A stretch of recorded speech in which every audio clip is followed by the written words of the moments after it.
Le Grand Matin Sud Radio, 7h, 8h30, Benjamin Glaise. 7h46 sur Sud Radio, on en parlait à l'instant. Emmanuel Macron donc en visite en Asie centrale après le Kazakhstan. Hier, le président de la République est aujourd'hui en Ouzbékistan. Déplacement qui interroge en pleine guerre au Proche-Orient.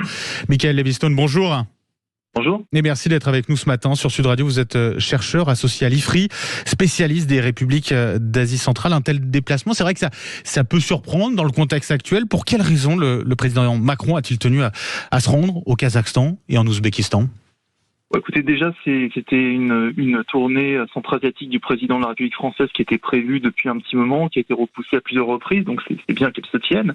L'agenda est à l'évidence économique. Je pense qu'Emmanuel Macron y est pour renforcer les coopérations existantes entre la France et ses deux principaux partenaires dans la région, que sont le Kazakhstan, le seul partenaire stratégique de Paris en Asie centrale, et l'Ouzbékistan, un marché qui s'ouvre aux investisseurs étrangers depuis 2016 et l'arrivée au pouvoir du nouveau président, Shavkat Mirziyoyev. Donc, à mon avis, l'accent sera mis tout particulièrement sur l'énergie, notamment l'uranium, dont le Kazakhstan est le premier producteur mondial, et l'Ouzbékistan le 5e. On a en tout cas ici une idée d'intérêt économique, très clairement, pour la France. Vous le disiez, les relations, elles sont déjà présentes. On a déjà une coopération assez avancée avec ces deux républiques ? Oui, bien sûr. Le Kazakhstan et l'Ouzbékistan sont les pays d'Asie centrale avec lesquels la France entretient un dialogue politique et des coopérations sur le plan économique qui sont les plus abouties dans la région, même si ici, il faut sous-distinguer en fait entre le Kazakhstan qui est nettement au-dessus, on est sur du 4-5 milliards d'euros d'échanges annuels avec la France, contre à peine 400 millions d'euros pour l'Ouzbékistan.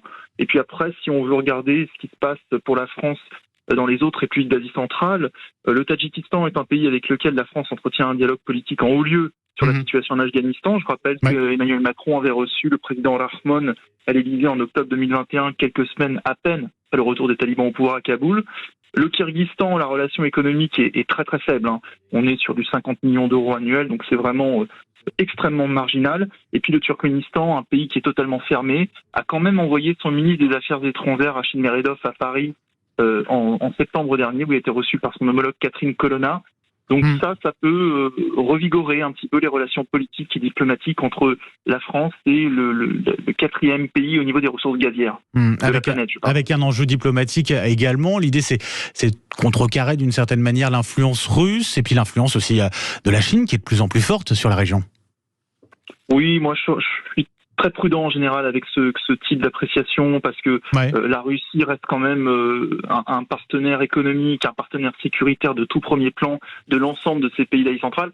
Le Kazakhstan est un cas un peu exceptionnel parce que c'est le seul pays de la région qui n'a pas pour premier partenaire commercial ni la Russie ni la Chine, mais l'Union européenne. Et pour le reste, on voit bien que la problématique afghane surdétermine un petit peu la présence et l'influence russe et chinoise qui, en Asie centrale, sont toujours très très vivaces malgré tout.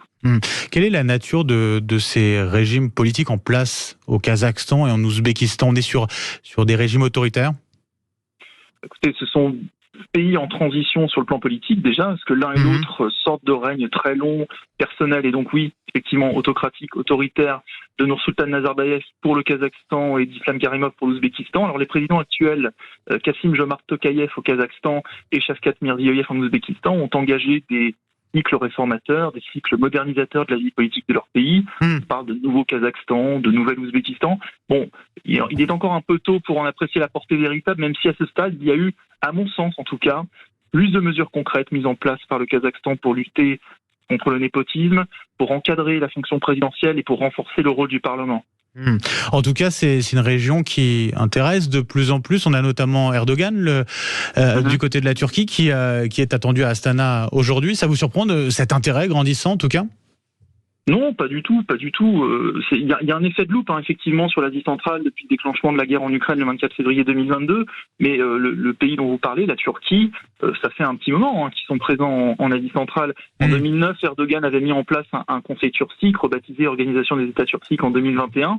Et donc, oui, Erdogan va venir là pour booster, si j'ose dire, cette organisation des États turciques avec ses partenaires turciques qui sont l'Azerbaïdjan et en Asie centrale, le Kazakhstan, le Kyrgyzstan, l'Ouzbékistan et le Turkménistan en qualité d'État membre. Donc cet intérêt international pour l'Asie centrale qui concerne aussi les États-Unis, concerne l'Allemagne, l'Inde l'Iran de plus en plus.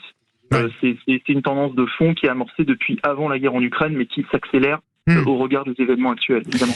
Michael Levistone, je rappelle, vous êtes chercheur associé à l'IFRI, spécialiste des républiques d'Asie centrale. Un grand merci d'avoir été avec nous ce matin sur Sud Radio.